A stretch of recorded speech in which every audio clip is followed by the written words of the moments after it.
ao Ministério Público. Mas essa tese da confissão agora, como sendo prova rainha, acaba de alguma forma por cair por terra com este estatuto de arguidos, como testemunhas não falaram, refugiaram-se no silêncio, e por isso é que lhe pedia que me comentasse a postura deste casal, que passou inicialmente, passaram de pessoas prontas a colaborar com a polícia, a responder a qualquer momento, até pessoas alegadamente remetidas ao silêncio perante a própria judiciária. Eu não tenho dúvidas nenhumas, mas absolutamente nenhumas, que a criança morreu naquele apartamento, está morta. Eu não tenho dúvidas nenhumas que alguém que entrou naquela casa, por acidente, por razões que eventualmente os juristas explicarão melhor do que eu do ponto de vista jurídico, morreu naquela casa. E houve, a partir daí, um circo montado, uma farsa montada, através daquilo que são contributos que a polícia pode dar. Às vezes pode dar, e não os sabe dar muitas vezes, da forma mais clara, à comunicação social, porque não estão entranhados. Aliás, eu devo dizer que eu defendo há muitos anos, aliás, devo ter sido os primeiros polícias a intervir publicamente em casos mediáticos e nas televisões, quando foi da explosão das televisões, que eu defendo há muito tempo que todo o departamento de informação da polícia ligado à comunicação social deve estar com jornalistas, deve ser constituído por jornalistas e gente de marketing que sabem de direito e que sabem de investigação criminal e sabem falar com jornalistas. Não são polícias que sabem fazer isso. Portanto, desde a primeira hora, fez-se um circo, foi criado um circo. E quem criou o circo foi quem tinha todo o interesse em afastar daquele local as investigações policiais.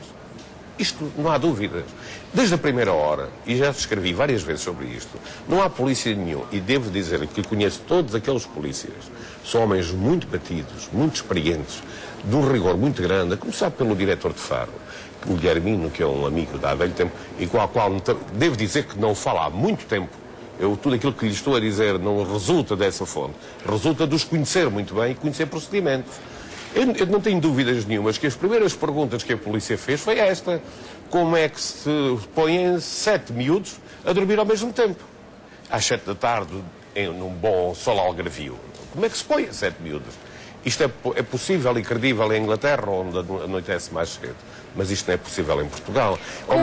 Com o casal McCann fora de Portugal, com grande parte dos jornalistas, das câmaras de televisão e os microfones também desviados do trabalho da Polícia Judiciária, na sua opinião, a PJ vai poder trabalhar melhor a partir de agora? Vai chegar mais rapidamente a resultados? Vai do ponto de vista de polícia. Mas uma coisa é a polícia fazer esta construção e reconstrução dos factos. Outra coisa é entregar-lhe a roupeta do direito. E quando chega à roupeta do direito, isto agora vai ser tudo muito mais complicado, não é? Porque a farda do direito não calha para todas estas soluções que estamos aqui a ver. Nomeadamente, estamos a assistir em direto a uma verdadeira fuga, a uma verdadeira operação de salvamento, como disse o pai da senhora hoje de manhã, que só falava quando tivesse os filhos em casa sãos e salvos, parece que estão a sair do Iraque ou do Afeganistão. E esta operação de salvamento, que é uma fuga em direto, coberta pela lei. Está coberta pela lei. E nós estamos aqui todos impávidos e serenos. E julgo que neste momento, no Algarve, estarão 30 ou 40 polícias completamente prostrados a olhar para isto, porque a lei permite isto. Agora dir-me-á, bom, mas você é contra a lei? Não, eu defendo a lei. Mas o que é certo é que a polícia demonstrar tem que ser com fundamentos de tal maneira sólidos que sejam convincentes para o direito. Isso, porque há dois discursos. Há o discurso da polícia e sobre ele depois vai haver o discurso do direito. E esse discurso do direito é que pego nesta sua frase para fazer uma pequena pausa na conversa. Já voltamos até para falarmos no discurso ou sobre o discurso do direito. Junta-se a esta conversa o bastonário da Ordem dos Advogados, Rogério Alves. Eu pedi-lhe que me comentasse, se estiver ouvido, as palavras de Moita Flores, quando diz que aqui se trata de uma fuga permitida aos olhos da lei. Bem, em primeiro lugar, muito boa tarde. Ouvi com todo o interesse o que disse o Dr. Francisco Moita Flores, que aliás está aqui próximo de mim. Bom, o que tenho a dizer quanto a isso é o seguinte: o casal McCann, do ponto de vista processual, é um casal que não tem qualquer inibição nos seus movimentos. E isso compreende-se porquê. É natural que a investigação criminal goste de ter as pessoas mais próximas dos assuntos à sua disposição. Mas a lei tem de tratar também das próprias pessoas envolvidas. E por isso o que é que a lei determina?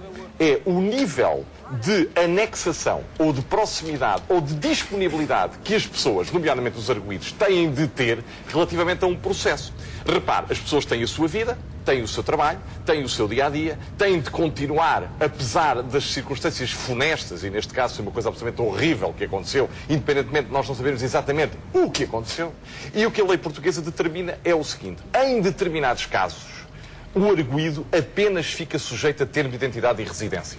Fica à disposição das autoridades para ser notificado, para receber uma eventual acusação, para receber uma decisão instrutória, para receber uma notificação para comparecer e participar num exame ou numa outra diligência que lhe diga respeito. Mas todo esse processo se torna mais difícil por este casal, por estes arguidos estarem agora a vários quilómetros de distância? Do ponto de vista prático, claro que sim. Do ponto de vista prático, claro que sim. Porque, repare, como nós não sabemos, o que aconteceu. Nós não sabemos exatamente o que aconteceu. 2, não sabemos o que está dentro do processo. Então vamos lendo a partir dos sinais exteriores que nos chegam. E o que é que estes sinais exteriores nos dizem? Se foi decidido aplicar o termo de identidade e residência, que é a medida de coação básica para todos os arguidos, devemos concluir, pelo menos por hora, não há indícios da prática de um crime doloso, ou seja, de um crime intencional. Porque há uma diferença muito grande entre praticar-se um crime com intenção e praticar-se, por exemplo, por negligência, por descuido, ou se quisermos utilizar uma linguagem mais comum, sem querer. E há, por vezes, uma fronteira difícil de definir entre o que é a negligência e o que é, por exemplo, o dolo eventual. Que é necessário que quem tem a competência para analisar decida, pelo menos em fase indiciária, se um certo comportamento, se aquilo que a pessoa fez intencionalmente ou fez apenas porque foi descuidado. E mais... Falando em questões comportamentais, eu recuperava umas declarações do Dr. António Marinho Pinto, num especial Informação aqui na RTP há pouco, e ele dizia e falava-nos na moldura penal para a eventualidade de serem acusados dos crimes de homicídio por negligência e ocultação de cadáver.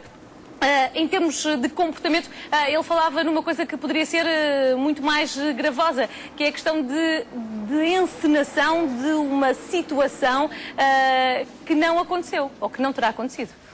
Não é demais sublinhar que estamos a especular. Exatamente. Portanto, eu gostaria que estas palavras fossem entendidas no quadro das hipóteses, das probabilidades e sem imputar nada a ninguém.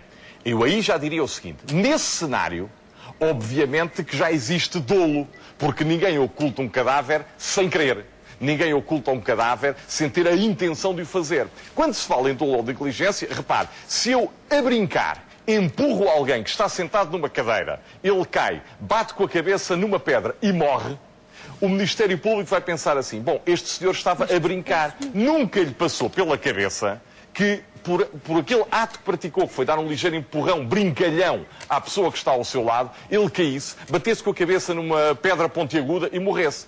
Já se essa pessoa estiver, por exemplo, em circunstância de risco e eu continuar a dar o mesmo empurrão, mas se estiver numa situação em que pode cair de uma ravina, já se me exige que eu admita a possibilidade de, com o meu empurrão, ainda que brincalhão, eu teria de admitir a hipótese de a pessoa cair por uma ravina. Aí já haverá um dolo, pelo menos eventual. Ou seja, eu não quis fazer aquilo, mas teria de admitir a possibilidade de, com o meu ato, aquilo vir a acontecer.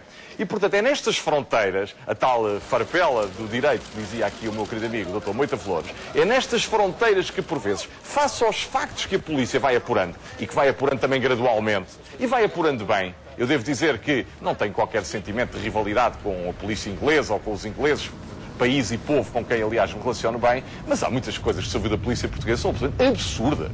Absurdas, e como se a polícia inglesa fosse, de facto, o metro padrão da capacidade e a polícia portuguesa tivesse de andar a aprender umas lições, assim agora, tipo telescola, à última hora, para investigar o crime. Isso é um grande disparate. Agora, o que digo é que a polícia vai adquirindo a pouco e pouco, com os meios que tem, a convicção de que o que é que realmente aconteceu, como é que aconteceu, quem é que fez, por que é que o fez e em que circunstâncias o fez. Ora, isso é uma aquisição gradual, sendo que, até hoje, se olharmos à medida de coação que foi aplicada a este casal, que de alguma coisa tem de ser suspeita, aliás, eu aproveito para salientar este aspecto. Disse-se, não se sabe, que foi por vontade própria que este casal passou de testemunha a arguido. Contudo, E poderá ter sido assim, não digo que não. Mas para que isso aconteça, tem de haver alguma suspeita. Quer dizer, não é uma passagem meramente facultativa, em que alguém diz, bom, eu agora prefiro ser arguido. Não.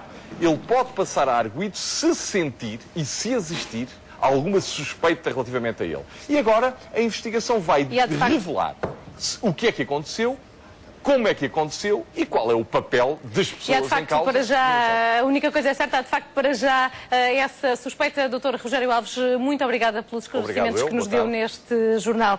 O regresso a casa dos McCann é destaque quase comum da imprensa britânica, sobretudo nas edições